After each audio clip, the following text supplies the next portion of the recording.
Bodgies and Widgies, and welcome back to the channel. In today's video, we're going to be doing a full-blown product review on the Seachem Tidal 75 hang-on back filter. This is a filter which can be used for both freshwater and saltwater aquariums, and I'll take you through everything about what's inside, what's included, how this filter works, all the pros, and if there are any potential cons as well. So I really do hope you enjoy this video, and before we get into it, as always, let's acknowledge the traditional custodians of the land I'm filming on, the land that you're watching this video on, and the amazing people who manage our land at the moment as well, like our frontline workers, our councils, everyone amazing like that. So I really hope you enjoyed this video, and I also do want to mention that it is completely unsponsored. I purchased this filter full price about 2.5 months ago for my nano reef tank in order to actually make this review, and yeah, so everything is honest, just like this video and any of my previous product review videos, which you can check out in the playlist link down below. But I say without further ado,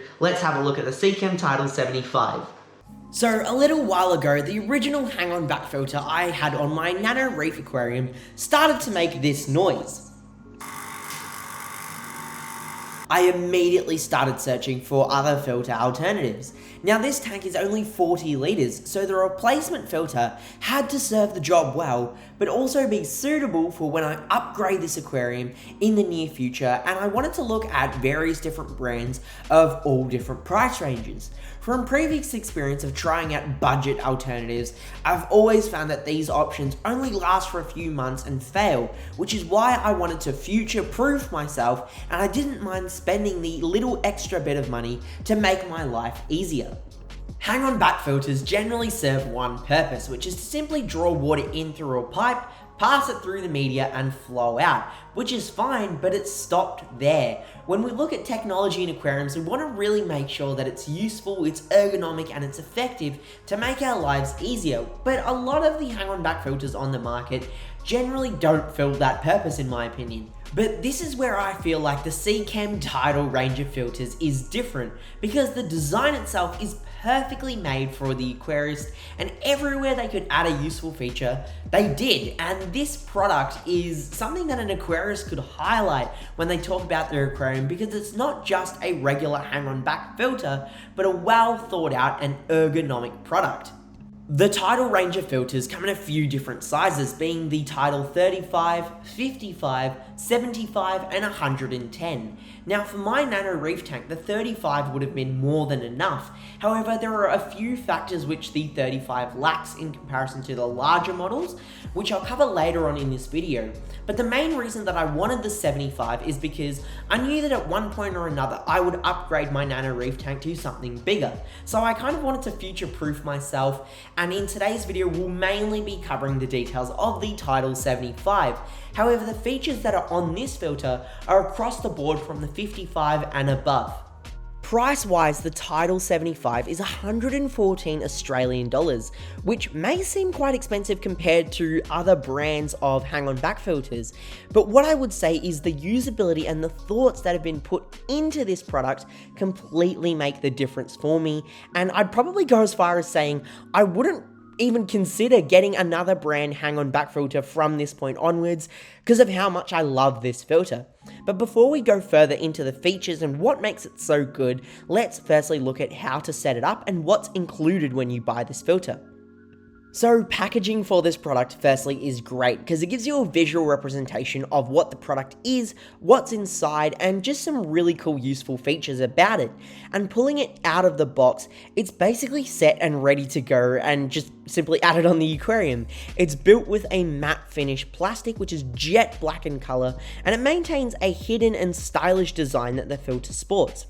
The other thing to note across the Tidal range of filters is that anything which requires human interference is actually color-coded blue, so you know exactly what you can change or modify, and all of these things such as the water flow control have been color-coded so you know. The Tidal filters from the size 55 upwards all have a telescopic style intake, allowing you to position the depth in the aquarium of the intake to your custom needs.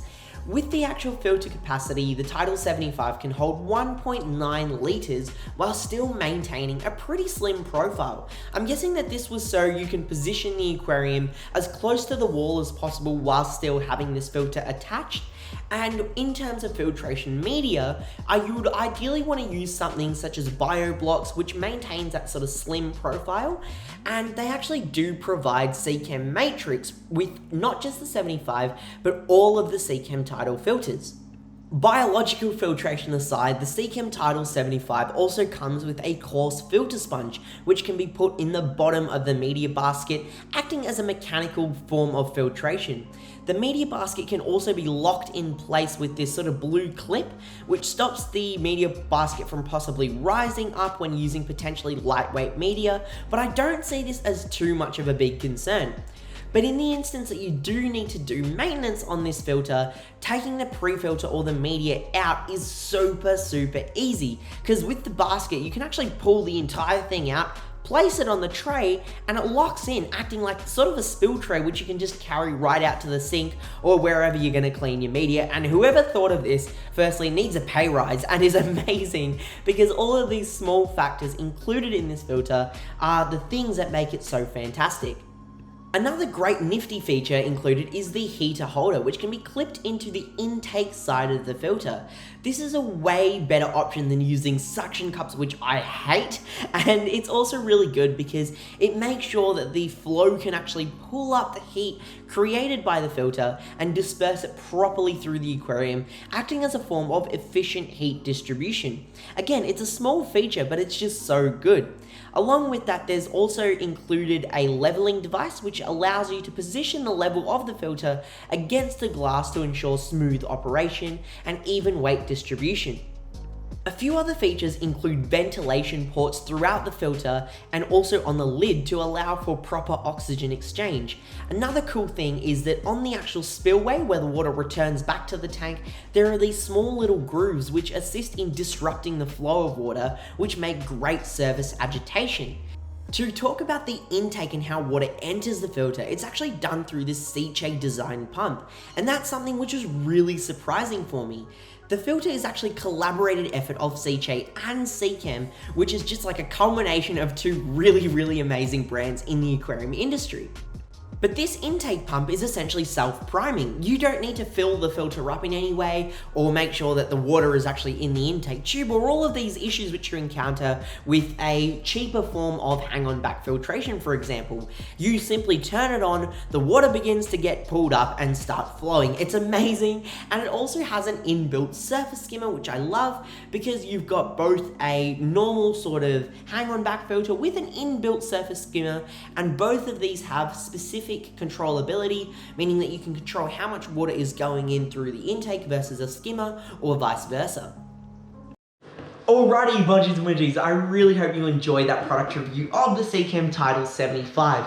I've got to say, over the past 2.5 months, I've never had a single problem or a flaw which I've been able to find in this product, and that's speaking honestly, because again, I did purchase this for about $115 or $14, I think, completely full price, which is a lot of money for a filter, but again, I've gone through that in depth in the video as to why I think it's totally worth it. It's a premium product, it works really well, and I'd highly recommend it to anyone who's looking for a filter to add to a nano marine tank if it doesn't have any other filtration options, and it's just fantastic for both freshwater aquariums if you want to add a good quality filter to your tank but you don't necessarily have the space to put something like a canister or something inside the aquarium. This is sort of the best of both worlds, and I just love the way that it works, it's functioning, it's designed, and yeah, everything about it. Now, if you want to see more product review videos like this, consider subscribing to the channel because I love making these kinds of videos. They're probably my most favorite video to make when it comes to my aquariums and fish in general, so I'm always willing to test out new products. If you have anything that you want me to buy and test out, I'd highly recommend that you just leave it in the comment section down below, and I'll definitely get to making a video based on that. So huge thank you for watching, and that's honestly it from me. So stay happy, stay safe. I'm gonna drop this box. Stay Aussie Australian. Bodgie out.